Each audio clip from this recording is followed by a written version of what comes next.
everybody, I'm Maritza Barone, and this is the Things You Can't Unhear podcast. Has there ever been a moment in your life where you heard or read or were told something that you simply could not unhear? Something that caused you to make positive changes so that you could become the best version of yourself?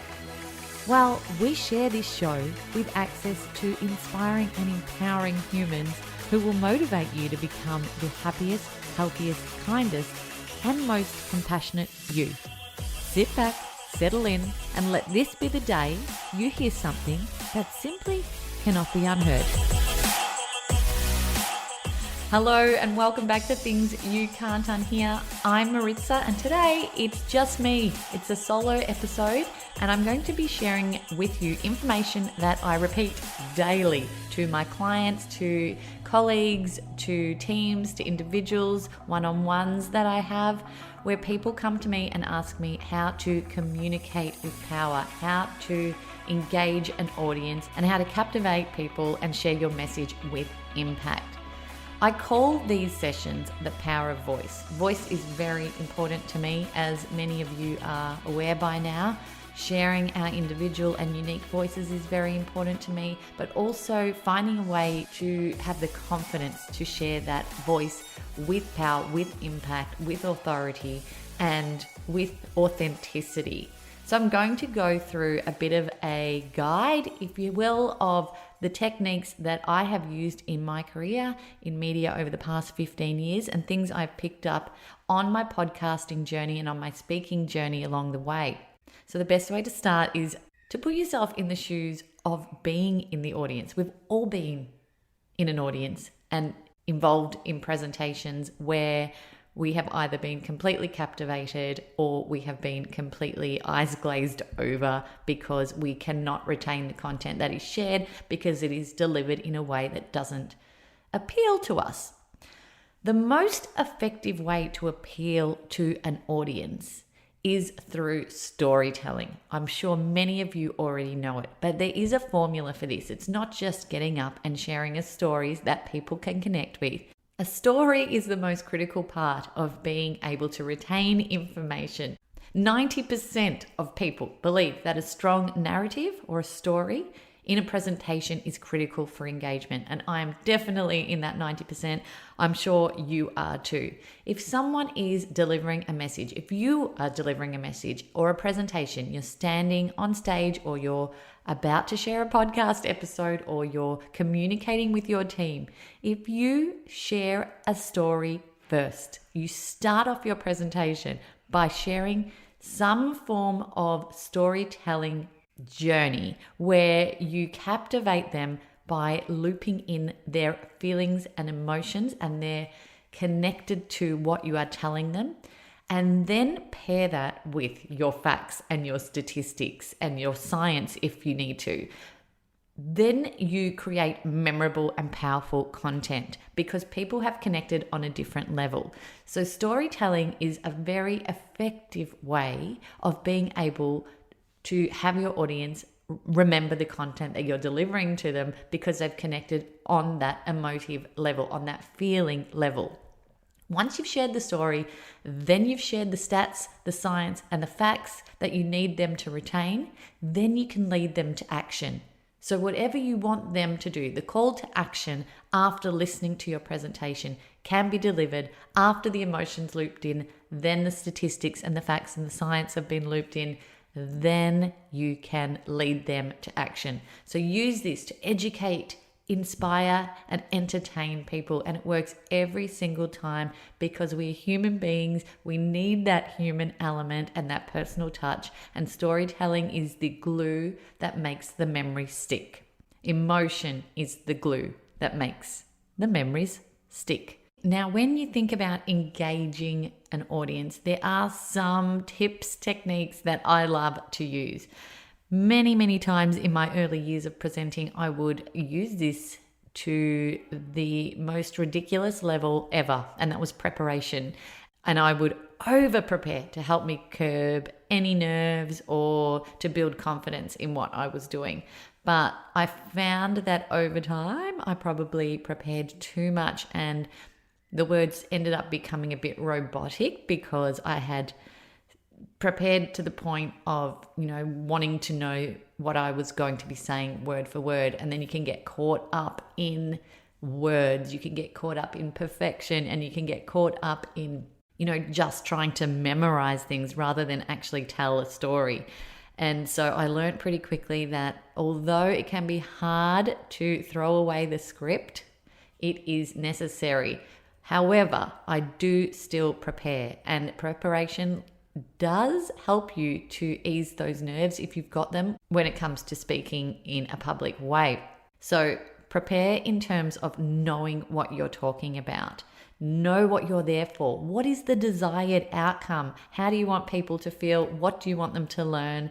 And if you need to script, do it in bullet points. Do it in like little thought triggers where you can perhaps even start with just a story headline. And once you know a story, it's pretty easy to just communicate that story and tell that story because you've probably told it 1,000 times over. So think about bullet pointing with stories as a way to prepare and plan your content without actually scripting yourself and over preparing and making yourself crazy like I've done many, many times in the past. The second technique is breath. And believe it or not, this is probably one of the most powerful tools. When we get nervous, excited, anxious, our breath is one of the first things to change, and that can really cause a flow-on effect of problems when we are trying to deliver messages and content and engage an audience. So whenever you have decided that it is time to stand up and speak and share your voice, think about incorporating your breath. So breath will settle you down. It will calm you into a relaxed state. And this is even before you start. Settle and calm and center yourself with your breath by taking slow, deep breaths in and out. This allows oxygen to get to your brain and keeps you in control. And so this is really important to do throughout the entire presentation, taking that breath. And you know what? I might just take a little breath myself now and bring myself back into control. And it makes such a big difference. So as little as it may seem, breath is one of the most powerful tools you can use when you are speaking to an audience and engaging people with your presentation. It helps you also to remain calm and focused and allow you to, believe it or not, limit the ums and the ahs and the you knows that so many of us dread. I was one of those people who needed to fill in space with ums, ahs, and you knows, but I've learned over time, and I found the method that replacing an or an ah with just a breath is the most powerful technique you can think of, and it is such a respectful thing to do for your listeners because they really don't want to be hearing all of those thought sounds that you're delivering. I know it's very hard to shake, but if you are thinking of your next point, just pause, take a breath. Silence is not uncomfortable, even though it feels uncomfortable. It's a much better way of delivering your message. Now, the pause is the next technique that I'm sharing with you, and it's following what we have just talked about with breath. It's literally silence in your presentations, a moment of silence that can change everything. Because when you pause, people lean in. They're wondering, what are they about to say next? What mystery is created in that silent moment that is allowing your information to land? Now, Barack Obama does this amazingly well, and there's actually videos on the internet showcasing all of the way that he does this famous pause in his speeches. Now, you use this pause with purpose. You don't just use it in the middle of a sentence like I just did then, because it sounds like you don't know what you're talking about. But if you're about to use it when there's really critical information that's about to be shared, just before, that's when it's powerful. That's when the information can land with even more impact. And as a speaker, it also really helps your brain to catch up to what's coming next and allows you to remember that content that you're continuing to share in your presentation. So it's a little bit of a hack in that way as well. But I do really love the pause, and I think it's a really incredible tool to have up your sleeve as a speaker. Now, the next tip is pace and tone. A range of tone is crucial to engagement. We all know that movie, Ferris Bueller's Day Off, where one of the lecturers or the teachers is delivering his class content with the most monotone voice, and the students are asleep on their desks drooling, or their eyes are glazed over and they're not retaining any of what he's saying, or nor are they interested in anything that he's saying. So we do not want to be that teacher. We do not want to speak in a monotone voice. It's really important to use a variation of volume. So peak up and go lower, and speed up and go slower. Use a range. Think about how you speak in everyday conversation with your friends or your family or anyone around you. You don't speak in a monotone voice. You speak in a really conversational manner. So try and bring that into your delivery. It really helps you cement that authenticity and makes people engage with what you're saying on an even deeper level, because it seems more relaxed and, like I said, conversational rather than a presentation and something that they must retain. It's something that they want to retain. So deliver it with passion, keep it engaging, keep it conversational. So remember, up with your volume, down with your volume, and change around that pace and tone, because you do not want to be that teacher on Ferris Bueller's Day Off. And if you haven't seen Ferris Bueller's Day Off, you can actually just Google that scene, because it's quite famous. Bueller on YouTube, and you'll see exactly what I mean. The next thing is knowing your audience.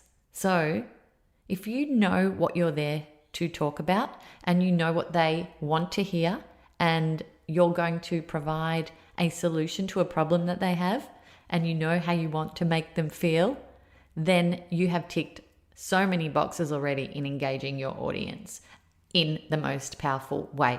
So know your audience, find the common thread, and know who you are talking to.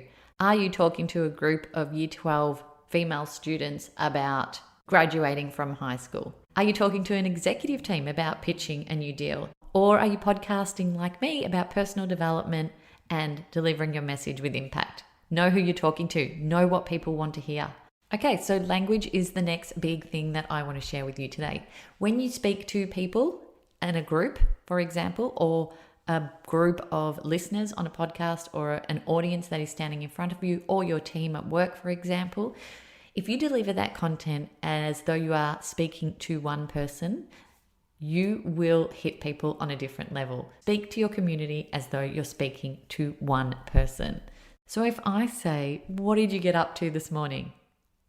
I'm speaking to an abundance of listeners right now, but what I'm doing is I'm directing my language to just you, that one person listening to this right now. So you feel much more connected to what I am saying, because I'm crafting my language as though I am speaking to one person. And it really hits home on a different level as an audience member and as a listener, because you probably felt it right then. So always remember to filter your language in that way, where you are speaking directly to one. It doesn't matter if there's 5,000 people in the room. When you also add description, like as much description as possible in your storytelling and in your presentations, it really helps people to visually see what's going on. So if I was to talk about the first time that I ever had to speak in front of people, and I was describing that feeling of, heart palpitations and my hands sweating and what was going on in my mind at that particular stage, and, the facial expressions I could see in front of me as I tried to articulate my words, if I give you all of that detail and description in my storytelling, again, it engages people even further and helps them to remember the content that you're saying. Another big thing, and believe it or not, even if it's audio, is a smile. It can go very far in changing the way that your content is delivered. Now, you can hear me smiling right now, can't you? It completely changes the way that the content is delivered. And as a voiceover artist, I've used this a lot, and many of us do, is, that big smile into the microphone completely changes the way that your voice is delivered. So always smile, even if you're podcasting, or especially if you're on stage or in front of people, because that way that engagement level is really high and people relate to you on a more humanistic level.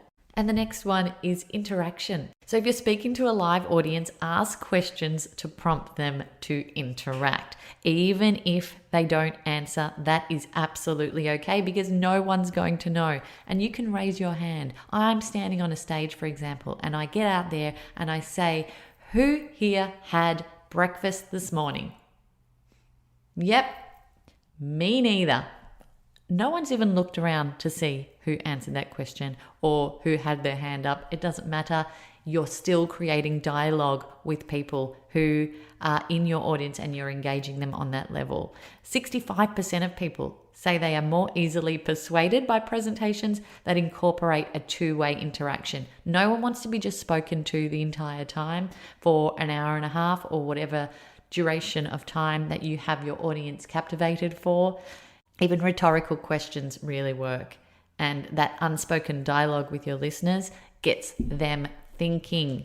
And my very last tip is be real. And this is the big one. Be yourself at all times if you can. Show your truth, show your authenticity. Tell your audience what you're thinking. If you're freaking out, tell them that you're freaking out. If you're feeling excited, tell them that you're excited. If you're feeling like you were quite nervous to get up here today, but you're really enjoying it now, tell them what you're thinking. They will love your authentic delivery and your reactions and your humanness. People will remember you for it, and people will love you for being real with them and not hiding behind a mask. So they're my quick top tips. If you want to jump into these further with me, you can definitely do so. I deliver this to teams, individuals, workplaces, groups, whoever would like to listen, and I do this on a much deeper level. So reach out at maritzabarone.com for further information, and I will add the links in the show notes.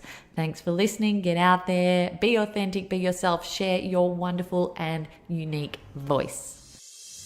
Thanks for listening to the show. What did you think? And what did you feel? Let us know by leaving me a message on the Things You Can't Unhear Instagram community page. And if you can, give us some ratings love on your favorite listening platform.